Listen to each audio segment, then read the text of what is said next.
हर हर महादेव। श्री शिवाय नमस्तुभ्यम। दोस्तों, इस समय श्रावण मास का अत्यंत पवित्र समय चल रहा है, उसमें भी सोमवार की प्रातः बेला में आप सबका स्वागत है। तो चलिए आज देवों के देव महादेव को प्रसन्न करते हुए श्रावण मास व्रत का पालन करते हुए श्रावण मास के महात्म्य की आज की कथा को श्रवण करते हैं। आज के दिन इस शुभ कथा को सुनने से मनुष्य अपने मन के मैल को भी धो सकता है, अपनी अंतरात्मा को स्वच्छ करके अधिक से अधिक भक्ति में प्रगति कर सकता है और भगवान के विशेष कृपा प्राप्त कर सकता है। तो चलिए आज की श्रावण मास की कथा का आरंभ करते हैं। सनत कुमार ने कहा, हे भगवान, हे पार्वती नाथ, हे भक्तों पर अनुग्रह करने वाले, अब आप दशमी तिथि का महात्म्य बताइए। तब भगवान शिव कहते हैं, हे सनत कुमार, मास में शुक्ल पक्ष की दशमी तिथि से यह व्रत प्रारंभ करें। पुनः प्रत्येक महीने में शुक्ल पक्ष की दशमी तिथि को यह व्रत करें और इस प्रकार 12 महीने में इस उत्तम व्रत को करके बाद में श्रावण मास में शुक्ल पक्ष की दशमी तिथि पर इसका उद्यापन करें।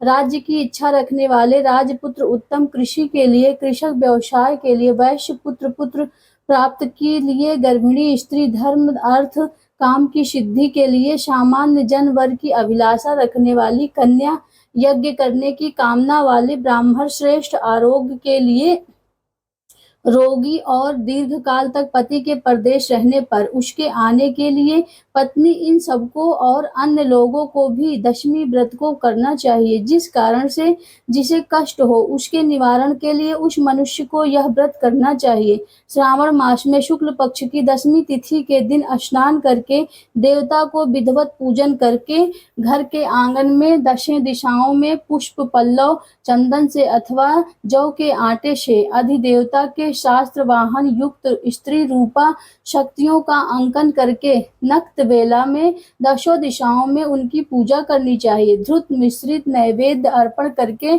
उन्हें पृथक पृथक दीपक प्रदान करना चाहिए। उस समय उपलब्ध फल भी उन्हें चढ़ाने चाहिए।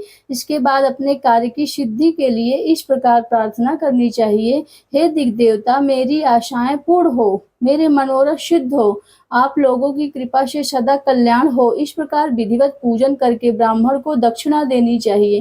हे मुनि श्रेष्ठ, इसी क्रम से प्रत्येक महीने में दशमी तिथि को सदैव करना चाहिए और 1 वर्ष तक इसके करने के बाद उद्यापन करना चाहिए। आइए अब पूजन की विधि जानते हैं। सुवर्ण अथवा चांदी के अथवा आटे से ही दशों दिशाओं को बनाए। तत्पश्चात स्नान करके भली भांति अलंकृत होकर बंधु बांधवों के साथ भक्ति पूर्व मन से दशों देवी देवताओं का पूजन करना चाहिए। घर के आंगन में कम से कम इन मंत्रों के द्वारा देवताओं को स्थापित करें। इस भुवन की स्वामी और देवताओं और दानवों से नमस्कार किए जाने वाले देवराज इंद्र आपके ही समीप रहते हैं।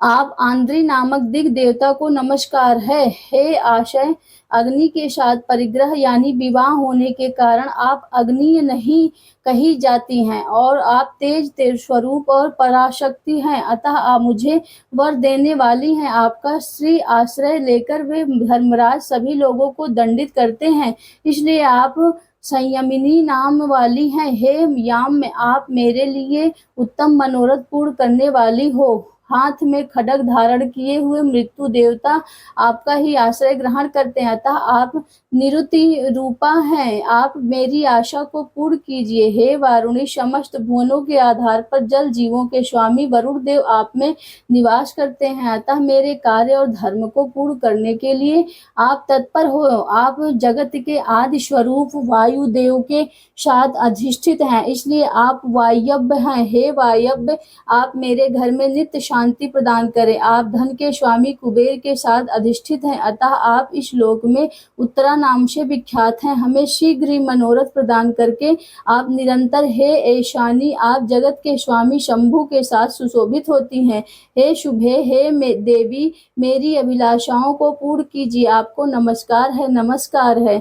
आप समस्त लोकों के ऊपर अधिष्ठित हैं, सदा कल्याण करने वाली हैं और शनक आदि मुनियों से घिरी रहती हैं। आप सदा मेरी रक्षा करें। सभी नक्षत्र ग्रह, तारागण और नक्षत्र माताएं जो भूत प्रेत तथा विघ्न करने वाले विनायक हैं, उनकी मैंने भक्ति युक्त मन से भक्ति पूर्वक पूजा की है।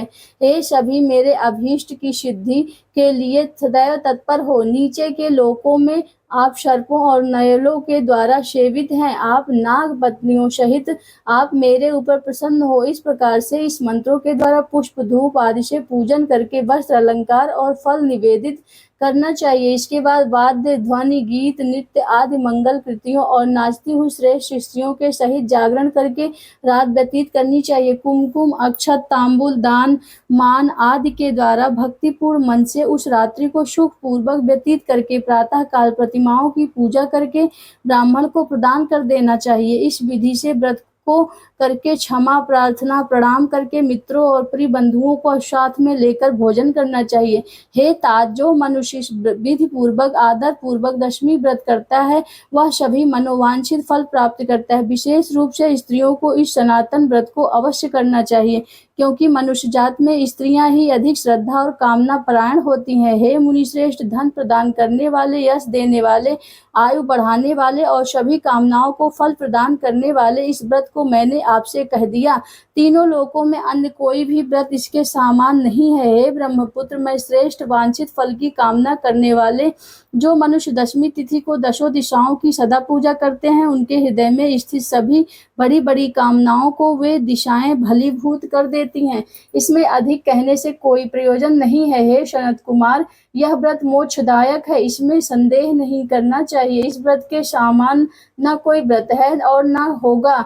इस प्रकार स्कंद पुराण अंतर्गत ईश्वर सनत कुमार संवाद में श्रावण मास महात्म्य आज आशा दशमी व्रत कथन नामक 18वां अध्याय पूर्ण हुआ। यही थी हमारी आज की श्रावण मास महात्म्य की कथा। अगर आज की कथा आपको अच्छी लगे तो नीचे कमेंट बॉक्स में लिखकर जरूर बताइए और इस वीडियो को लाइक कीजिए। अपने चैनल प्रीति बस 999 को जरूर सब्सक्राइब कर लीजिए। अन्यों से भी कराइए, क्योंकि इसी स्थान पर आपको प्रमाणभूत और वेदों तथा शास्त्रों में ली गई जानकारी यथावत मिलेगी। अगर आपको वीडियो अच्छी लगी तो भोलेनाथ को एक कमेंट जरूर करिए। हर हर महादेव। श्री शिवाय नमस्तुभ्यं। धन्यवाद।